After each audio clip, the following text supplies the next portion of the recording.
What's up, everybody? We are back here for another episode of the Level Up Your Life podcast. And I'm your host, as always, Billy Anderson. And we've got a special guest, my good friend, Josh Hicks. Josh Hicks is the CEO and founder of Tialg. I'm probably butchering that name because I never can pronounce it, even though he's one of my best friends, can't pronounce his business's name, as well as Venture Church. He's doing some incredible things. We've had the pleasure of knowing each other for the last 11 or so years. We've got a crazy story. We'll get into that in a minute, how we met. But Josh, thanks so much for hopping on the podcast today, brother. Long overdue, man. Yes, sir, man. Long overdue, bro. Been wanting to make this happen for a long time, but I'm excited to get you here. So I want to just put some pretext before we go any further. I know a lot of people are going to be watching this podcast, and most people probably have no idea who I am. I just want to say really quickly, Billy and I would feel very confident in saying we have done life together, bro. In a personal friendship standpoint and everything that comes with that, on a professional and business level standpoint and everything that comes from that over the past 11 years, a lot of, we'll say, life experiences that we learned to become the best version of ourselves, we've definitely like done together. And over the past 11 years, we both have just grown and matured to a point that I would feel very confident in saying we started off at what we thought was the definition of success and and we have matured to the point to now we truly understand what it means to be successful in this world. And it's simply to help people, man, to make other people better and to offer servanthood. Yep, completely agree. And the thing about servanthood is that a lot of people think what it means to be a servant or to offer servanthood as a character of yourself to others means to be less than, or you're not equal to, in that, you take orders from other people. And that's not what it is. Being a servant and offering servanthood towards others simply means to love people, to help people, to do anything you can to lift them up to become just as successful as you are, or if not, even more successful. And I wanted to share that just really quickly because it's a fundamental thing we have to understand in the world of entrepreneurship and business. And it took us, I would definitely say, life has taken us to understand that. Yes. And we've just matured in that way, and it's been a pleasure, man. Yeah, absolutely. Dude, I mean, we obviously are getting into the story now. Yeah, I just wanted to throw that snippet in there. No, absolutely, man. I think that, when I talk to especially younger people that are on the journey that we're also on, but a little bit earlier on, they always be like, how do you meet these people? And they think that it's like, I met you when you hit this level of success. And it's like, it's about finding people that are on the same path. You may both be in the middle of nowhere, not having any success, but it's like you have the same directional vision. And I think that's our story, and We'll get into how we met. When I've told this story before, when I got sued, I lost everything. I ended up moving here to the Central Valley to Modesto. I was basically bumming it. And my ex-girlfriend at the time, or my girlfriend at the time, said basically, I'm going to dump you if you don't do something. You can't just sit around and do nothing. And, even though I had a college degree, I'd had some level of success in my life. I felt so low of myself that I didn't think anybody would hire me, even with my college degree. So I got a job at In-N-Out, and little did I know that was going to be one of the best things that would happen to me, because I met two of my closest friends in the world and people that we've lived life together. One day I got hired a couple months after Josh, and I walked in the back, and I believe you were reading a John C. Maxwell book. And if I remember the context of the conversation, you were in ACN, right? ACN? Just prior, because I was 17 at the time. Okay, 17. Okay. Yeah. So, but you were going to get into it because your mom was in it. I was going into it. My parents were. And people were saying, "Oh, what are you going to get rich quick?" And that piqued my interest. I saw the book and I was like, "Let me sit down next to this guy and talk to him." And he was 17 years old. I think I was 23 or 24 at the time. 11 years ago. Yeah, 11 years ago. Yeah. So I was like 23 at the time. And, we had no real commonality in life other than the fact that we were both into that business mindset and into personal growth. And it's like that scene in Step Brothers when he's like, "Did we just become best friends?" Like, "Yep." And that was like the moment that I had with Josh. And, we just immediately built a friendship and continued to grow in the entrepreneurial hopes and wishes But then just in life, we grew, we built a bond, and then eventually, I left not too long after that, eventually started my own business.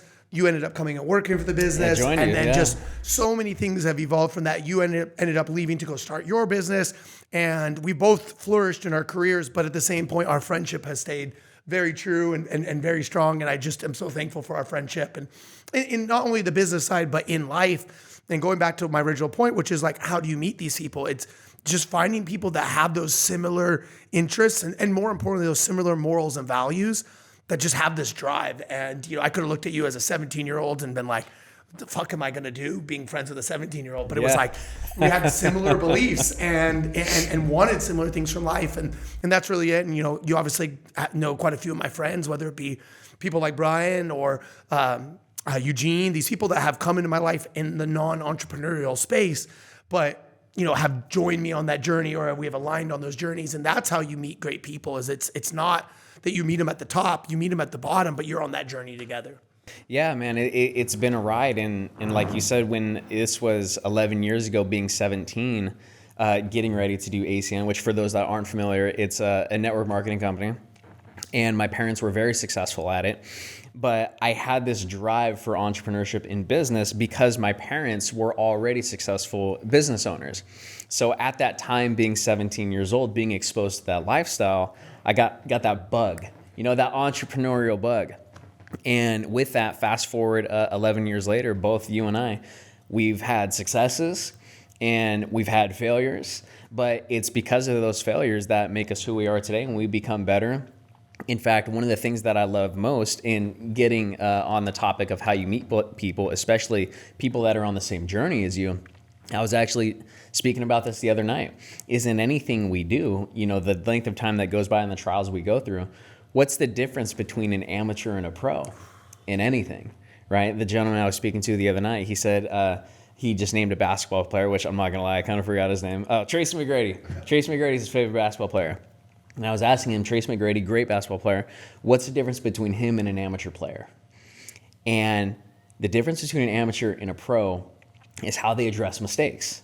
Because it's not that a professional doesn't make mistakes. Professionals make mistakes all the time.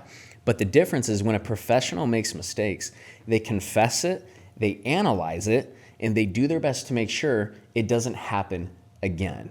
So how do you become a pro at anything you do? Especially in our world of entrepreneurship and business, you have to fail. Yep. You have to go out there, you have to make mistakes, and in a funny type of way, you have to make enough mistakes until you become good. Yep. And that's what 11 years has taught us. We've both had businesses that have succeeded. We both have businesses that have failed. In fact, Billy invested in one of my very first companies. He put $300 into my clothing brand. Billy invested $300 into one of my very first companies. It was a clothing brand, which went under. Right? But it's all the things, and at that time was my very first e-commerce company. But everything I learned from that time from an e-commerce standpoint, and Billy from an investing standpoint, we've been able to apply it forward later in life. And that's 100%. That's what we have to do is you have to go out there and you have to fail. And no matter what it looks like, we watched a video the other day that was talking about your 20s is a workshop. Your 20s is a workshop, and we're not expected in the early part of our life to have everything figured out, especially the world we live in today, right? Everyone, it just seems like they're killing it at a young age, and a lot of times it's just not the case. No, and whether it's always the thing when I look at social media, it's like judging a book by its cover. It's the definition of that. And I think that I'm not here to wrong anybody for wanting to put out a certain type of lifestyle, but the reality is that most people aren't really up to the standards that they're living. And so we judge our worst moments by other people's momentary perfection. And it's very challenging to look at this and to not feel pressure. And I love what you talk about the amateur versus professional mindset. And one of my mentors says the difference between amateurs and pros is that amateurs try to come out perfect. Professionals know that it requires testing and failing to become perfect. Like, it is the process of becoming perfect versus amateurs that want to be perfect. And there is never perfection without action. And the only way that you become perfect or superior at a skill, I don't even call it there's ever a level of perfection, but just you become better at a skill, is through a lot of failure. The only reason that our businesses and our careers are at the levels that they're at is because we failed a lot of times. And the reason that we're going to say a lot of the same things that we're saying right now about ourselves in 11 more years from now, going, man, when we were 11 years ago, we thought we really had it figured out, and we were really knuckleheads. And that's the thing that gets me excited is it's evolution of us as human beings. Like, I'm not here to talk about evolution as literal human beings, but For sure. the evolution of life is that who you are today does not have to be who you are tomorrow. And that's the thing that gets me excited every day when people go, oh, how do you have this energy? You must drink so much coffee. Or what supplement are you on? What are you taking? Like there's some like illegal thing. And I'm like, it is the thing that gets me excited every day is who I am today doesn't have to be who I am tomorrow. And whatever I'm dealing with today doesn't actually have to be there tomorrow. And I don't mean in necessarily a literal sense of tomorrow, but it's like, if you're dealing with whatever it is in life, death, success, failure, whatever the thing is that you're dealing with, remember, it's only momentary. And that means success as well is only momentary, because too many of us ride the momentary success like it's everything. We go buy a luxury car or an exotic, and the next thing you know, we have a downturn. We got to dump everything, right? Like we talked about the other day, the Uruses and many of the premium cars are plummeting in price. I think the average used car is down like 4%, but the average luxury car market is down like 30% over the last 2 months. And it's because people are fire sailing their vehicles because they really didn't have the money. And we've talked about this, to have an exotic, really, you don't have to make that much money. You don't even have to be at the top percentile of earners, which is 400,000+ a year. You don't even need to be there. You could be at a cool 150, maybe 180, and you can get your hands on. Yeah, you can get your hands on, and maybe not the brand new, but you can get one with the horse on the logo, and that's good enough, man. As far as people are concerned, an exotic is an exotic, right? They don't care. They don't care. But with that, I wanted to, what was beautiful about what you just said is like, we'll look back 11 years from now, we'll look back on the previous 11 years. But the beautiful thing about that is it's because of that experience that we had, we can step into this role of servanthood and to help others. 100%. Right? And, over the past couple of years, I've been doing this for free, but now I officially actually offer consultation services. Hold on, before we get into that. Okay, we have not at all given your backstory. Obviously, we went our backstory. We jumped right into it. Apparently, you're my co-host today and not my guest. But we told you this is going to be a little bit different of a podcast. This is probably the most there's nothing pre-written. Most casual podcast that we've done, but it's going to be packed full of info. Yeah. But Josh, if you wouldn't mind giving us like just kind of a quick summary of a little bit of your background, and then we'll get into more of the current stuff. Yeah. So currently 28 years old. Billy and I met 11 years ago when we were 17. When you were 17. When I was 17, thank you. Not when we were 17. And just always had a heart and a passion for entrepreneurship and business and success. And that's been a very big driving force in my life. I've had a multitude of businesses over the years. I've had a few different apparel fashion companies. I've had a couple of online companies. I had a tech startup a couple years ago, all of which has led me today. Now, I'm the CEO of an e-commerce company called Tialg, which is very involved in the automotive world for apparel and merchandise. I have a nonprofit venture capital firm called Venture Church VC, a little bit of wordplay there. And then I do consultation services, man. And I would definitely say my favorite out of the three is my nonprofit venture capital firm. That's awesome. For sure. And that's a whole story within itself. Absolutely. And I do have some, while not pre-scripted, I got some questions I do want to dive into, because I think that if we can give some context before we get into the real value, and I think even in giving context to your story, there's going to be a lot of value in there. So let's jump into Tialg and let's go into how that got started. Where did that idea come from? Because I think the backstory and some of the challenges that you went through in that period, a lot of challenges, will give some perspective to people of like what it takes to get through it. I literally just posted this great Instagram meme video that Josh showed me, which was Dwight Schrute in the office riding his bike along this tight wire, and it's like he's going along, there's a couple people clapping for him, and then he flips upside down, and he's like hanging from his bike over a parking lot, and we're like, that's what starting your first business is like. And so I want to get into this because even though you had some other businesses, this was your first real business. Say real successful company. And I think there's a lot that went into that beginning that there's valuable lessons in there from just sharing people your experiences that they can go, oh, wow, like this is what it takes to get through it. So if you wouldn't mind jumping into that. We'll dive through it, and it kind of works perfectly because each business kind of rolls into There's an the evolution next of one. your career. There's an evolution. So, like I said, so Tialg is an e-commerce company that I own, and I started this business in 2016. Like I said, it's very heavily involved in the world of cars, and it's all about apparel and fashion. And I've always been a car guy myself. Cars have just been, we all have passions in life, things we like to do, and I've just always been a car guy. And Monterey Car Week, which is held August of every single year, is considered one of the holy grail shows in the world of cars.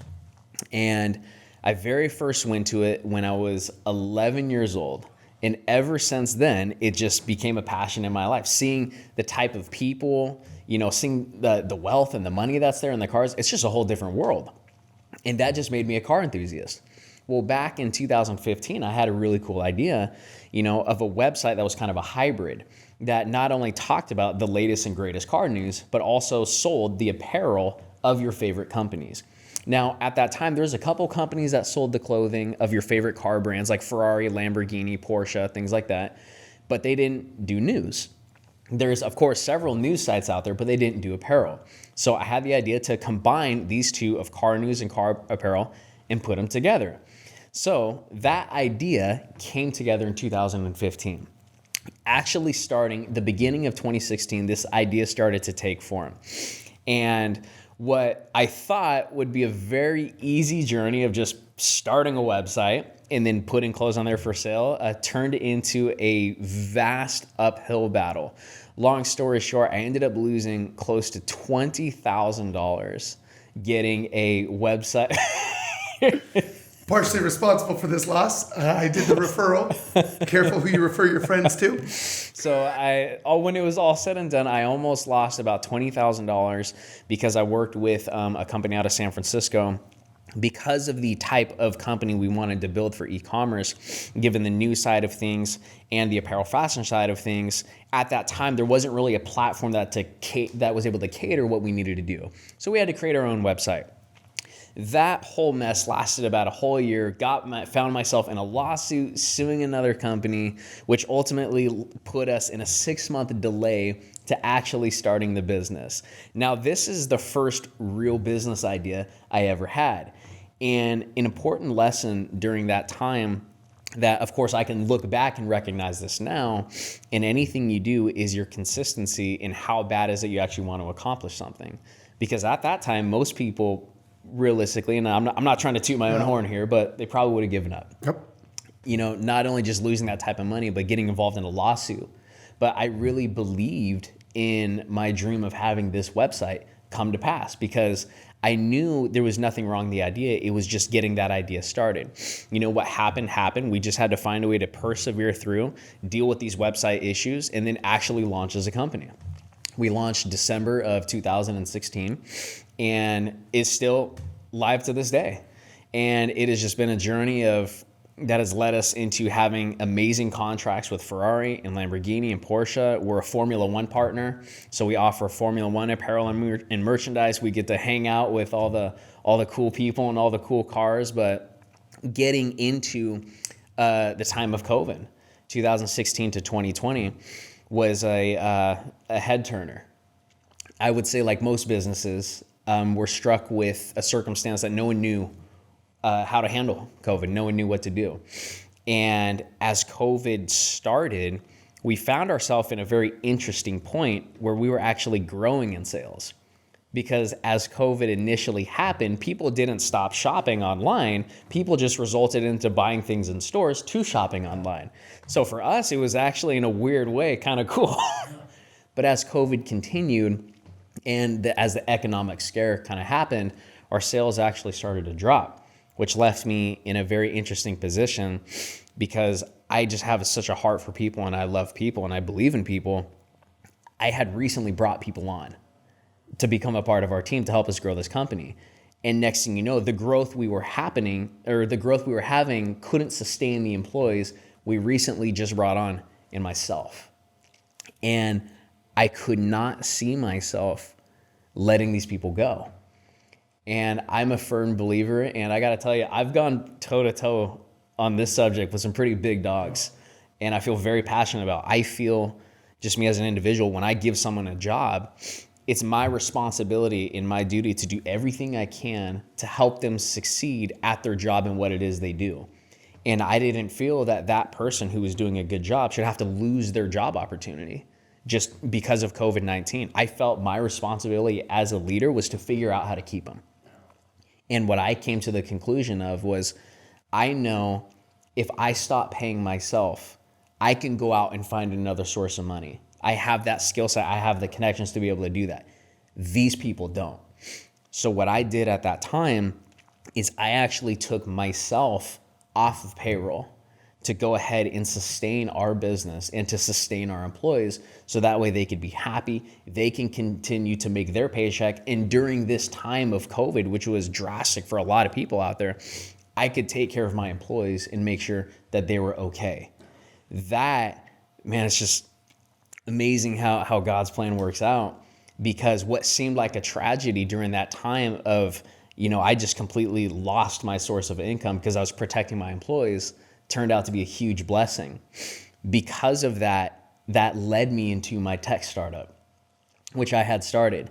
And that is when my world into venture capital began. I was working with angel investors. Before we get into that, I want to just take it back a step. So Go ahead. I think there's a lot that we went into right there. But in particular, I want to go back into the point of not letting your employees go. And I think what you said, and every situation's different. Like I always like to put an asterisk next to a story like that, because there are people out there that'll hear that, and then they'll see fill in the blank, Redfin or any of these other companies that the CEOs are getting blasted on LinkedIn because they let a bunch of people go. One of the hardest decisions you'll ever face as an entrepreneur is having to let somebody go. It's tough. Even if they're the worst freaking employee in the world and you hate them, you still don't want to let, you have this commitment, this bond to a person that you don't want to let them go, especially if you care about people. 100%. And it's not to say that if you do let somebody go, you don't care about people, or if you keep them, you do care about people. That's not the point. It's what you said that was the most important part, which is it is your responsibility as the CEO to provide for your people. And I think that's the mindset that we all need to have, because that mindset will allow you to make the right decisions. And, I had a little bit different of a situation in my business at that period, which was I did have to let people go because we had 57 employees and we were down to only needing 11. And part of what I realized, we also didn't know we were getting EIDL or PPP. We didn't know about a lot of these. That hadn't happened yet. No, not at all. Yeah, that hadn't happened yet. At the end of the day, one, the most important thing is communication, because there were a lot of people that just fired people, and there was no talk. They just, boom, you're done. And they're like, what am I getting fired for? I think you need to communicate. You need to be the leader in the hard moments. Yeah. And so many people will, whether it's COVID, whether it's a rough winter or whatever it is, the winter in your business, those challenging times, you need to be the CEO. I pray to God we never face a COVID time again, but when the times get tough, you have to be the CEO. You have to be the leader that has the light, because when in those times of darkness, it's fucking scary. And when you don't communicate, when you don't talk, your employees get scared real bad. And when you see on the news things are getting tough, things are slowing down, and you don't communicate, you don't be the CEO, I think you are failing your whole team. And even if you're not going to let them go, still some communication going, this is what our plan is, this is how it's going to go. I mean, literally the day when the biggest convention in the world for natural foods got shut down, we met the next morning at 7 a.m. in the morning, all the managers, and I was like, guys, this is what we're doing. Blah, blah, blah, blah, blah. This is the plan. This is what we're going to do. And it was a meeting of confidence. I needed to instill them with confidence that we were going to get through this. Well, there were going to be some employees that go, we were going to figure this out. And every employee that we let go, we didn't fire them. We just furloughed them. We gave them all the paperwork for unemployment. We expedited that process so there was no lag in money. We did everything we could to keep them on, and we were able to recoup most of the staff within a matter of 30 days. Now, some had decided they didn't want to come back because unemployment was just better. Right? Thanks a lot, government, for giving us a lot of... Yeah, okay. We're not going to get into who to blame on that one, but we all know the guy in Sacramento with the beautiful hair. But my one moment of politics on this podcast. But, it's challenging to be a CEO. And while this story is the story of COVID, that type of situation is going to come up for so many entrepreneurs. Totally. And no matter whether you're going to keep all your employees, fire them, anything, it's about being a leader and communicating authentically. There was this one CEO the other day that cried on LinkedIn or posted a photo of him crying. I saw it. Saying this was the toughest day. I saw that it, shit is bullshit. Sorry. You need to have emotional intelligence in these tough times and not play into I'm going to make everybody feel sorry for me, but be a leader. Yeah. And a leader means being tough and emotionally stable in these challenging times. And so I know I tangent a little bit there, but I wanted to totally. compliment you as being an incredible entrepreneur and CEO to your people, because that was a selfless act. And as an entrepreneur, you have to be selfless. And now it's not always that, because some people may have families and kids, and I don't want to project Josh's situation on all you and say you need to be this way. But in those tough times, you need to be the leader, you need to be strong, and you need to be emotionally stable, because the emotions can completely throw you off and allow you to make long-term decisions based upon short-term emotion. And as an entrepreneur, you have to cut the emotion out in the challenging times and be there for your team first, and then take care of yourself second, because you got a lot of people that depend upon you. And I look at it, when you sign that paperwork with me, you're not only agreeing to follow our rules, but I'm agreeing to employ you and do whatever it takes to be successful for us as a team. Yeah. So, No, sorry, I just wanted to touch on that, it. because I think it's an incredible point that you brought up, but I wanted to go a little bit deeper on it. And I actually would like to briefly expand on that too, because when I look at just briefly venturing into leadership, right? What leadership is to me, based on my life experiences and just everything I've done, right? I think being a leader is, and you guys I guarantee you're going to hear me say this a lot, is the ultimate role of servanthood, because here's why. Just as it talks about in scripture how Jesus came to serve, not to be served, it is the same way as a CEO is to serve their employees, not for their employees to serve them. So when it comes for the time of leadership, right? When times get bad, the black winters and no one knows what to do, it is your duty, this is my perspective, to do anything you can to keep your employees feeling them safe, feeling protected, making them feel secure.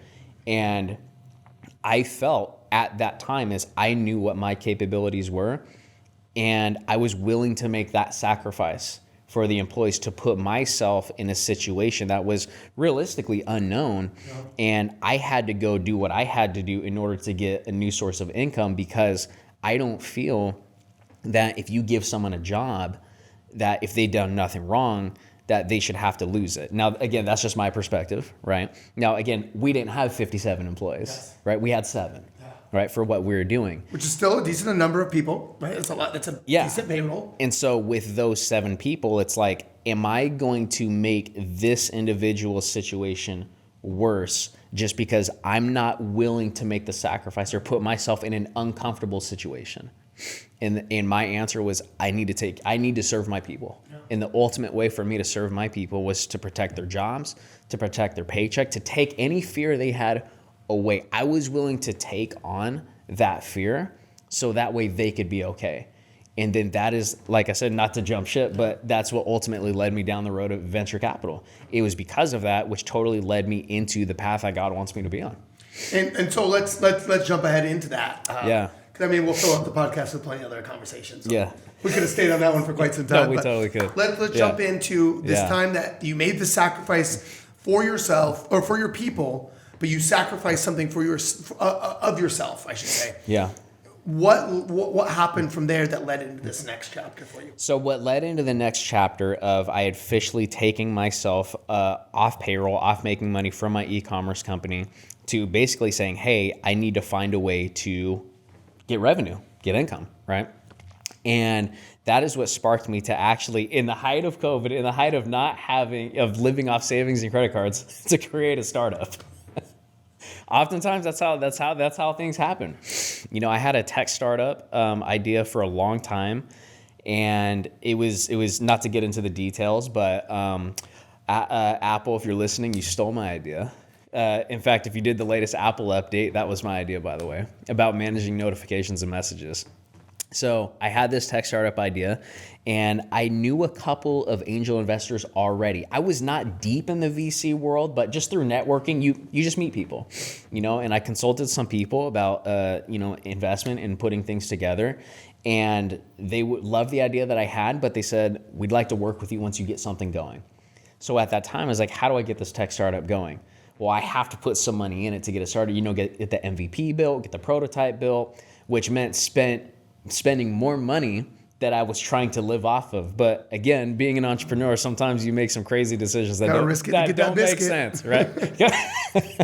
You got to jump out of the nest and flap your wings. So I spent money that I was needing to live off of in order to create this tech startup idea.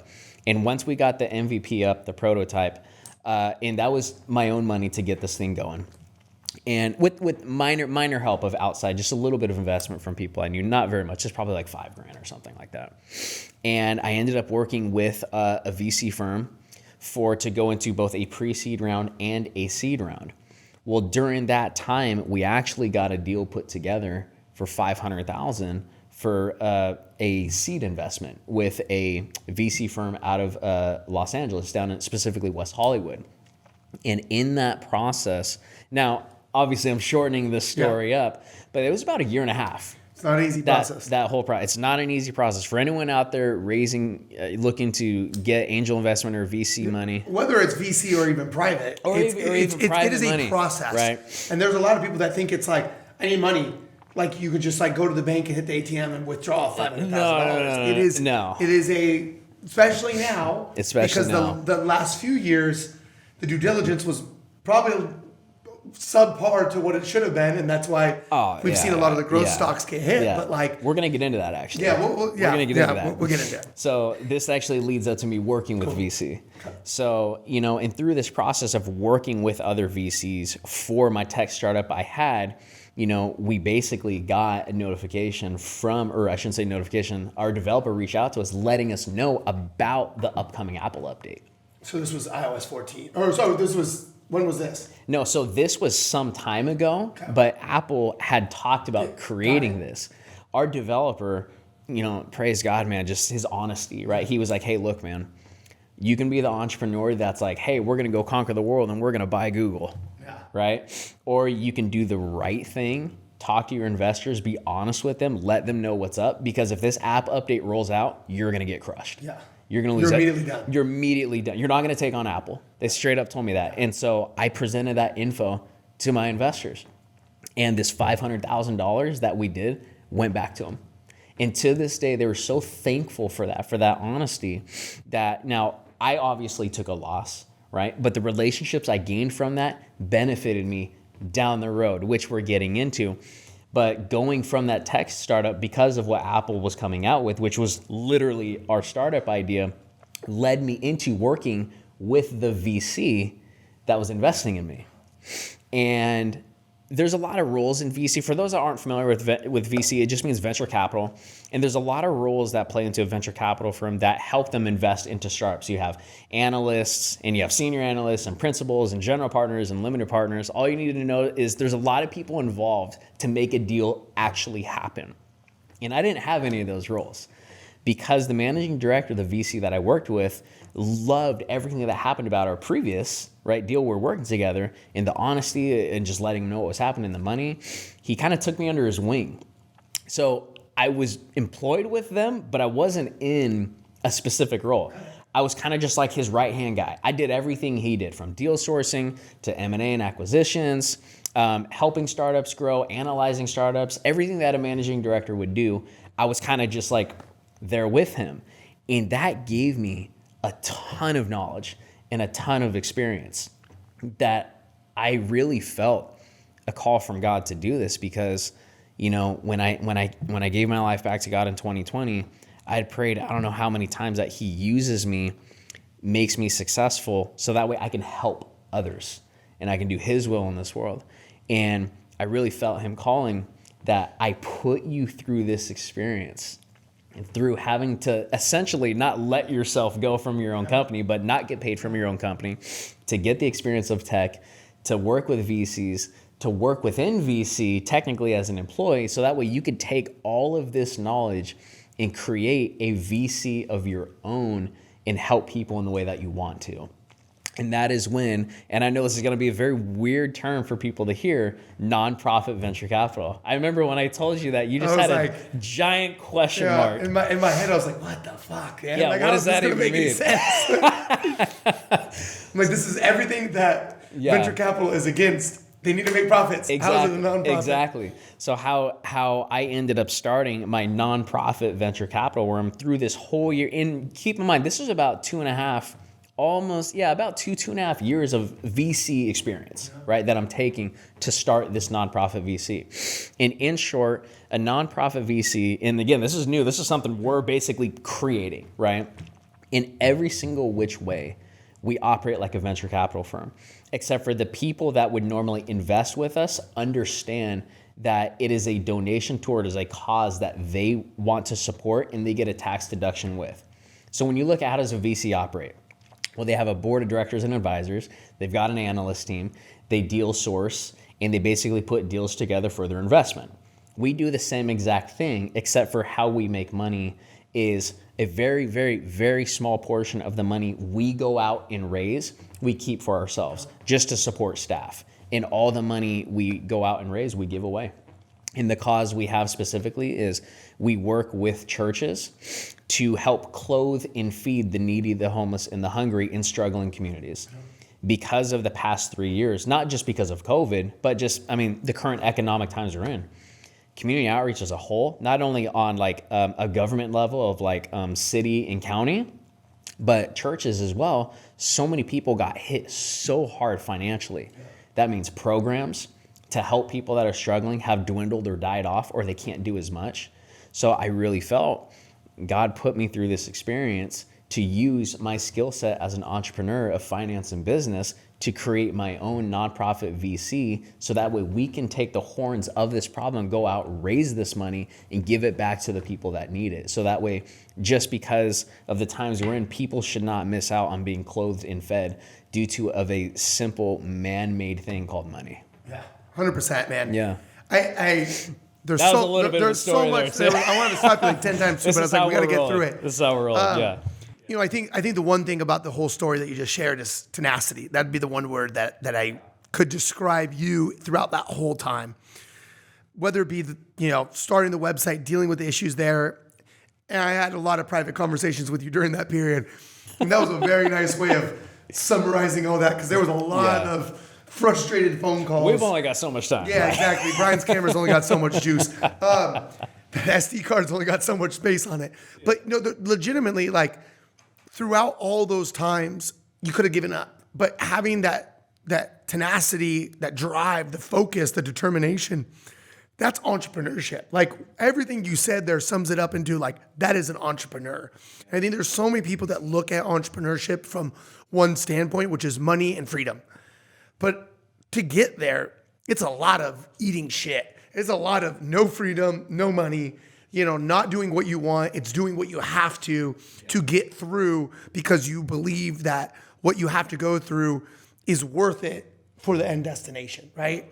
And it's funny because as an entrepreneur, the end destination is actually pretty blurry. We can see it, but where it looks like it's right there, but between here and there is crazy, ups and downs and hills and all these obstacles. But it's I got a great analogy for that. We just believe that we can get there. And I think there's too many people that are just I'm just going to start a business and it's going to be all fucking rainbows and sunshine.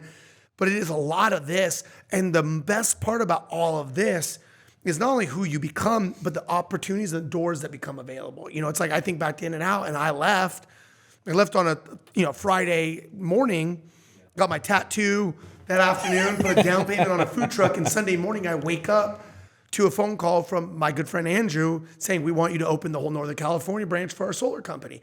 And it was I took the leap of faith of leaving the job, going put a down payment on a food truck, and then all of a sudden this door opened. And it's did I know that was going to happen? Would I have left if I knew that was going to happen? It's not knowing that these things are going to happen. It's having faith that this is the right path, and doors open as you go. And then it's your responsibility to go through those doors. You could have easily persevered the app development and said, I'm going to figure this out. Yeah, that would have been disastrous. And I want to touch on that because throughout all the tenacity and all that, there is, like I said, you have to make good decisions as an entrepreneur. You have to eliminate emotion. And in that moment, you could have had tons of emotion, but you chose to be logical, right? And care for people. And I think when we look at taking money, and we talked about an individual that took some money from an investor the other day, and that individual did not care that he lost these people's money. He said, oh, they got more. It's not about that. It's about how you handle yourself in the failures that will define who you're going to be in the successes. Yeah. And I think that so many people get investment, whether it be friends, family, or legitimate investors, whether it be venture capital or other private investors, and they just think this guy's got more money, it's all good. But like, it's not about the money. It's who you are in those challenging moments that will determine whether you get more money. Look, the people that have money that invest in businesses, I'm talking like above 25,000. That group is not that big. And what I mean by that is they're going to know other people that potentially have invested, or they'll know other people that know you, and they're going to do their due diligence. And it's what people know of you in the past that will determine whether other people invest in you in the future. And if you had handled that situation wrong, you wouldn't be in the situation you're in right now. 100%. And so it's in those challenging moments, in those tough times, how do you show up for everybody around you? Do you run and play fearful? Do you run and do your own thing? Or do you step up to the plate and be the man or be the leader that you need to be? And going back to what I talked about earlier is in the tough times, you have to be the CEO of your business. And you stepped up and played the CEO role once again. And I think throughout this whole story, there are multiple times that you had to step up in the face of adversity and face the challenge, the right thing to do, and do the right thing. And that's what you had to do, man. And so throughout this, there's a lot that I could have dove into, but those two particular points of, not letting everybody go, but also, how you handled in that investment, those were challenging times. And you didn't throw the white flag in and say, fuck it, like I'm gonna burn this cash. You said, no, I'm gonna do the right thing. And I just have so much respect for you already, but through this story, it cements that respect for you, man. And I hope everybody here is hearing this and not just learning what he's saying, but like really dissecting what he's saying, because there's so much value in just the story that you're telling. There is, so to comment, first, thank you by the way, bro. But part of that on the same subject, right? It kind of goes hand in hand about investing is like your integrity, right? Your integrity as the leader in any organization or the CEO, people see that. People see who you are. And when you are a person that does the right thing and you have integrity, that is when your people, the people that look up to you, they're going to want to follow you. And what does it mean to be a leader? You said a very key word earlier. And man, I can't believe you said that about me. Just given my faith, it means a lot. You said selfless. Being selfless is when you're the leader of anything, as contradictory as this might seem, you work for them, they don't work for you. Because no matter how big, you could be Oracle, right? One of the biggest, most successful companies in the entire world. If they don't have employees, they don't have a company, right? What's the famous saying from our guy Marcus? People, process, product. Yep. There's a reason why people comes first in anything and everything that we do. And when you have that integrity, VCs, getting back to that story, they see that. Yep. And when it comes to about the money, you couldn't have said this more perfectly. It's not about the money. It's about yourself as an individual. You can have the most beautiful pitch deck the world has ever seen. And I saw this when I was actually working in VC, no longer being a startup founder. I saw some amazing pitch decks, like just pure aesthetic, like art, right? Then meeting the founder is like, yeah, man, just tell me about your idea. Tell me what you got going on. It was like a brick wall. Nope. And you can have an amazing idea, but if they don't feel you're the right person for it, you're not going to get the investment. And as I've been consulting people over the past couple of years, just given this experience and this life experience, right, is one thing I tell so many different startup founders is when it comes to you as an individual wanting to get in the world of entrepreneurship and business and you're looking for investment, they care about you. They would rather work with a rock solid founder that has an idea that's a little edgy, that might just need some kinks worked out, than an amazing idea that doesn't have a leader. And that's just how it is. And that is basically my VC experience that led me into the nonprofit VC, which over the past couple of years, like I said, I've just been consulting people for free just to help. But I found myself taking up so much time doing it, I actually started offering it as a service. And I want to ask you real quick before we get into it. Yeah. How was that going from being this selfless servant leader to now having to put a dollar amount on your coaching? Something that you gave away for free? It was hard, dude. I think there's a lot of people that struggle with hard. Like, am I wrong to ask for time? I struggled with that. Or to ask for money for my time, sorry. No, I struggled with that a lot because I'm just that person. You know, you and I have talked, I don't know how many times we talked about this. Like I just believe if someone needs help with something, you just help them. You just help them, right? And it was a tough thing for me to officially say, like, I'm going to start charging for my time, because I kind of got to a point where a lot of my time was spent, it was drawing me away from other things, right?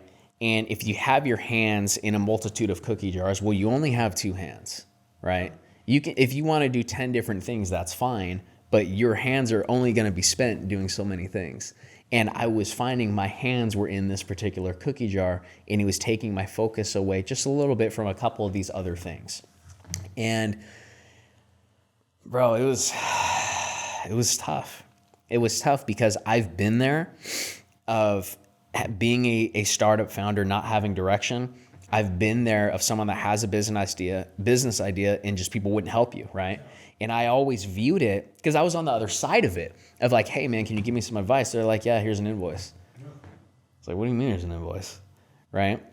And I kind of vowed to myself at that time, I was like, if I ever found myself in a position to help someone that has been where I was never gonna charge them. And it was a good thing, but then I kind of found myself like, well, now the majority of my time is shifted to helping people like I wanted to do, but it's taking them away from these other things. And as hard as it can be, there is a value there, you know? So what I made sure, the amount that I do charge people, it is minuscule. I purposely charge very inexpensive because I know what it's like to need help and not have money. You know, I was like, when I was looking to consult with previous startup founders on my startup idea, they're like, yeah, you know, I charge like thousands and thousands and thousands of dollars. And it's like, why? Like, why are you charging that? I can never get the help I needed because I couldn't afford it. Yeah.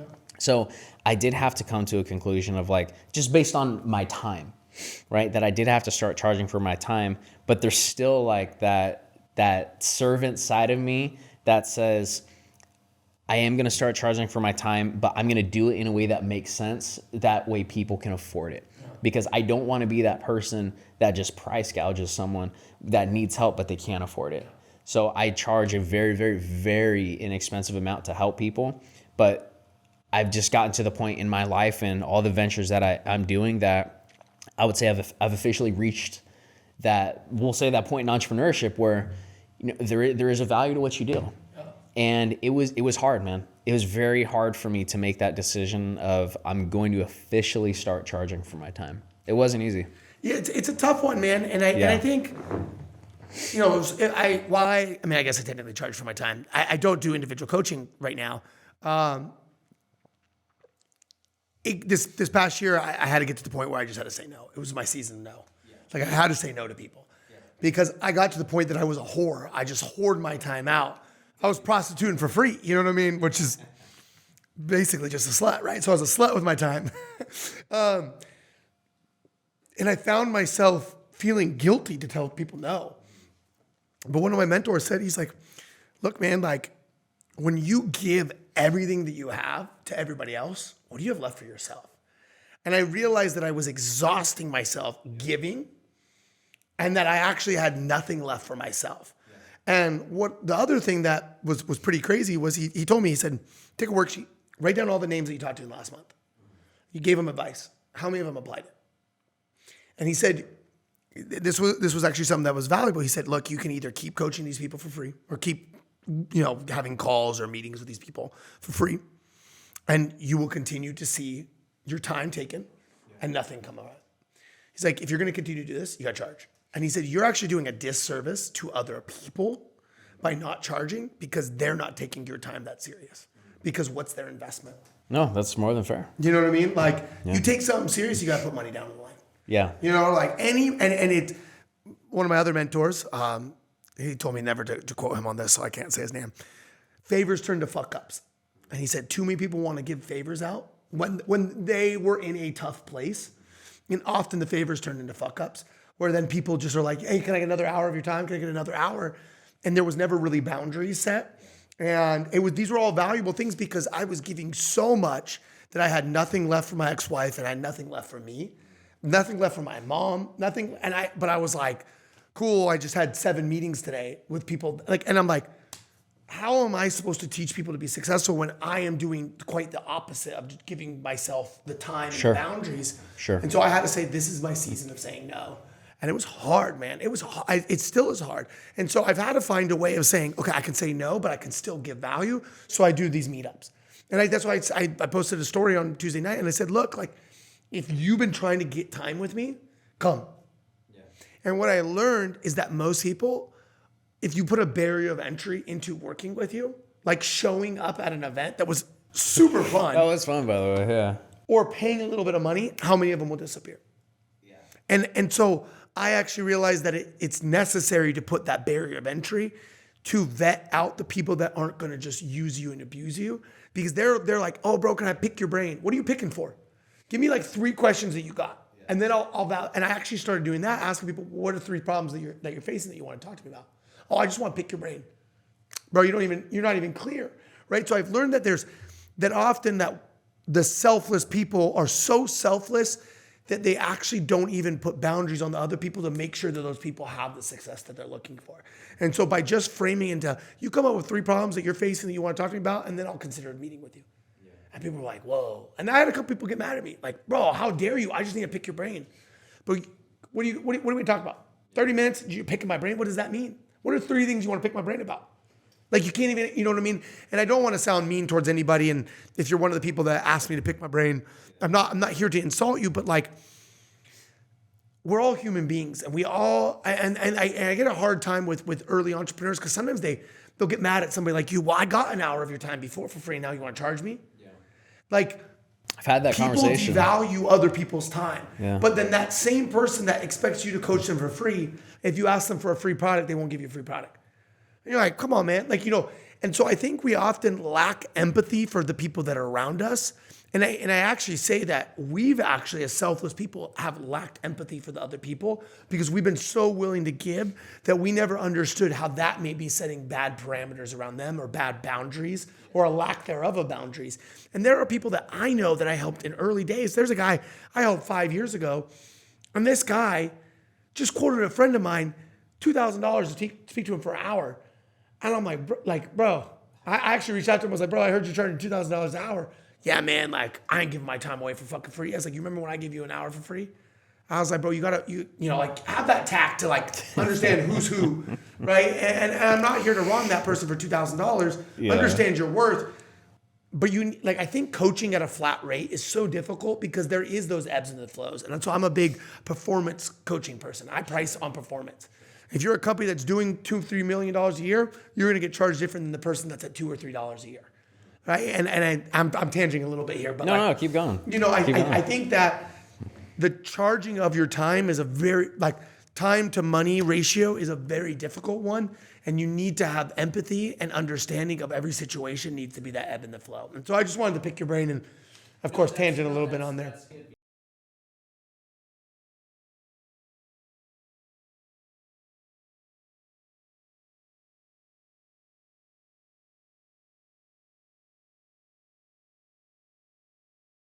Yeah, 100%. That's why.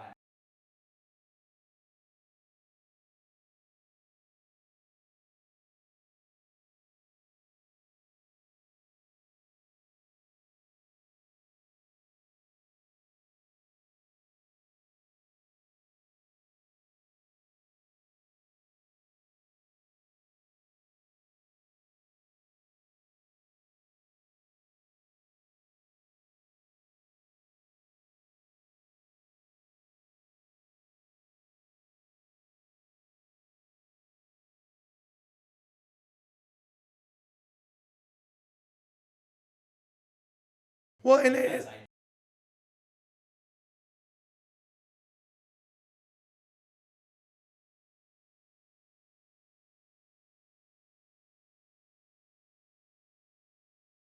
And I think something that's important, like you mentioned, was I remember when people gave me their time. Like and I'll give him a shout out, Brad Murad from Skewers here in town. He sat down with me when we were trying to open the first Go Fresh or PFS Meals. Phenomenal. I love the location. And I'll never forget, because I was ready to pay him money. Like, I'm like, dude, you just sat with me for like 3 hours and like put me on game. What do I need? Like, what do I owe you? He's like, Billy, I don't want nothing from you. He's like, but I want you to remember one thing, that when somebody else is in your shoes and you can help them out, pay it forward. And I've always respected that. And I've told other people that, like, just remember this. Just like when you're in this situation and somebody comes to you, goes, hey, man, I need some help, pay it forward. Like, that's, you don't need to do it every time, but at least pay it forward once or twice. And that's lived with me. And I think that there is a difference between paying it forward and then like people looking at you as like, oh, you're my coach. It's like, whoa, there ain't no official agreement. You ain't paying me nothing, right? Yeah. And I think that I think there are levels to servant leadership. And I think servant leadership doesn't need to always be free, but like putting it at a priced friendly number will allow you to be able to continue to serve. Just what I ended up doing. Exactly. Yeah. Because at some point, as a successful entrepreneur, there is going to be that breaking point where to continue to grow your businesses, you can't do everything. And you can't do everything for free. So can you continue to do this servant leadership at a discounted price? Yes. But you can't do it for free anymore. You can't do it for free. And that's anymore. okay. And it's completely acceptable and completely okay. Because people run into these moral dilemmas like, am I wrong for charging? No, there's nothing wrong for charging. It's the scales of life. For you to continue to scale your business and continue on your path, your own personal journey, then you need to start either cutting out your free time or charging. So it's either, are you going to cut and no longer serve, or are you going to serve but with a cost? And I would prefer to serve at a minimal cost than to not serve at all. Yeah. And I want to point this out. An individual that was really just, monumental over the past couple of years for me, who owns the VC firm that originally was working with me and then took me on. He's a VC guy. He charges for consultations, but it's not per hour, it's not per day, it's per week, it's per month. So you purchase time from him for a month. And anytime you need help, he's there for you. So there's no week. He doesn't schedule it. He literally does nothing. It's like when you need me, you call me. You email me, and I'm there for you. You know how much he charges? Hold on to your wallet. I'll give you now. Keep in mind for the sake of privacy, like you said. I'm not gonna say his name, but he's a vastly successful VC guy. He charges $400K a month. Yeah, $400K a month, and then when that invoice is paid, he's like, "When you need me, you call me." And I think that's what he does. That's the thing that people, and I'm not here to, I don't want to make this a rant about people that don't want to pay. Yeah. But I think that sometimes people, when they're looking at a coach, they're looking at them as an individual. And like, so it's funny, like, you could come to me as your friend and look at me and go, I know Billy. I remember Billy. And like, you're looking through the lenses of like, I remember this knucklehead. Yeah. So I devalue him. But the thing is that's happened to me. You have been coached and mentored by a guy that charges $400K a month. There's a certain value to who you are associated with. Like somebody hired me or joined our social media accelerator program. And they're like, I hired you because I can't afford so-and-so and you're personally coached by him. So I figured I would just get the discounted version. And I respected it because I was like, it's kind of a fucking hack, but like, I feel it, and I respected him for at least being honest and going, I can't afford him, but like, you're coached by him, so I'm just gonna like extract the value through you. Yeah. How did you take that? I gotta ask you. I laughed. And I was like, okay. You definitely ain't getting the coaching I'm getting, but like, sure, dude. And I think that, and I pay a hefty amount of money for this coaching, so like, he got like a, I don't know, 1,000% discount on costs. But the thing is like, I think I respected him for at least acknowledging you're the downstream of this person I want to work with. Totally. But so often people will just judge you by today. And like, bro, just give me an hour of your time. I'm like, bro, like, do you know how much I spend for my mentoring? Like, we just joined a mastermind that's $3,600 a month. Like, we got coaches that's $10,000 a month. Like, this is a lot of fucking money. Let alone the other people that are, I'm very blessed to call friends, but also mentors. Totally. They give me an hour here, 20 minutes there, 30 minutes there. All this knowledge, which free advice comes at a cost. There's a value to it. I mean, There's you value to making it. that right decision of not taking that 500,000 opened this door, but you had to go through that year of vetting and due diligence to even be able to get that 500,000 to then give it back to be able to have this door open. Right, there is time that is built to building these relationships. Years, literally. Years. Literally, And I think that there's so many people that are just looking for these fast cuts and they're not factoring in the investment. And I think the most important investment, I talk about this on the personal brand side or like building your brand, that either takes money, time, or money and time. And I think that people devalue knowledge as like, it's this thing I can just read a book and I'm going to get. Let me tell you, the fastest knowledge is direct from the source. If you and I sat with John C. Maxwell for 2 hours, fuck the 20 books that I've read for the last 15 years. There ain't nothing that's going to expedite that learning as 2 hours sitting with John C. Maxwell. Yeah, totally. Right? Dude. And I think that people forget how important it is to get straight from the horse's mouth. Bro, I'm willing to work my ass off to get somebody. Like, I have a mentor that's also a good friend of mine. He invited me to his house a day before the event and was like, hey, do you want to meet this person? And I had already built this great relationship with that individual. I'll share a little backstory. So the first night I met this guy, he and I had both shared a stage. So we were both speaking on the stage that weekend at an event. We go out to dinner afterwards. He's telling this story about how he sat with Grant Cardone. And he was at this dinner with Grant Cardone and a couple other really big names. And Grant's like, yeah, to buy friendships. Like, that's sometimes how you got to do it. And he's like, that bill came. He's like, I threw my credit card down first. Because he's like, I wanted to show them I'm serious. Like, I'm not here. I've done that, you know, so many times. And it's not to big dick everybody, but it's to show, hey, I'm serious. You're serious about I'm it. here. Like, yeah. And so we all get up from dinner. We're about to leave, and he's like, yeah, man, you guys all got to come up to my event. We got this event, blah, blah, blah, blah. And literally as he's talking, I just pull my credit card out and stick it out. And he's like, what are you doing? And I was like, I want one ticket. Like, give me the best ticket. $6,500 or $7,500. Granted, I'd had 3 drinks, so I was easily manipulated. But no. I intentionally did that. And I was the only person, everybody's kind of looking at me, and I got my card out, and I'm like, swipe it, take it. So his assistant takes it, swipes it, and you know, that opened that door. And that friendship evolved into, you know, fast forward a year later, and I'm like, man, like, hey, I'd love to come to one of your events, blah, blah, blah, or one of these private dinners. He's like, well, actually, I got one going on tomorrow. Why don't you come down and meet so-and-so? Yeah. And this was another person upline from him that I was like, I need to meet that guy. Upline. Well, not, you know, not when network was wrong. I didn't want to make it sound like network marketing. But like up the food chain, right? Yeah. And I was like, I'll be there. You know, I had other things going on that day. And I was able to clear my schedule completely, drive down to Beverly Hills, go down there, go to this event, and I drove right back that night. I drove 12 hours to go for 3 hours to meet this one person that now, when I run into that guy at events, when I DM him, he responds. Yeah. And he knows who I am. He was literally coming up at the elevator a couple weeks ago at an event I was at. I didn't see him. I was on my phone. He's like, hey, Billy. I was like, oh shit. What's up, man? And like, those relationships come from like doing what it takes to build those. Like 100%. Like, it's not going up and taking a selfie. I've never taken selfies with either of these people. Actually, it's a lie. I just took one with one of those guys. You know me. I got like two pictures of myself. This is like 2.5 years after I built that relationship. Yeah. So many people look at the guy on stage and go, I need to go take a selfie with him. That's like taking a photo with Kobe or Michael Jordan. Like, yeah, that's a cool photo. But like, I want to build a relationship with them. And that's not about these like momentary little, like, oh, I'm going to go take a photo. It's about truly investing into it, pouring in, going to their events, figuring out ways to build that bridge there. It takes time.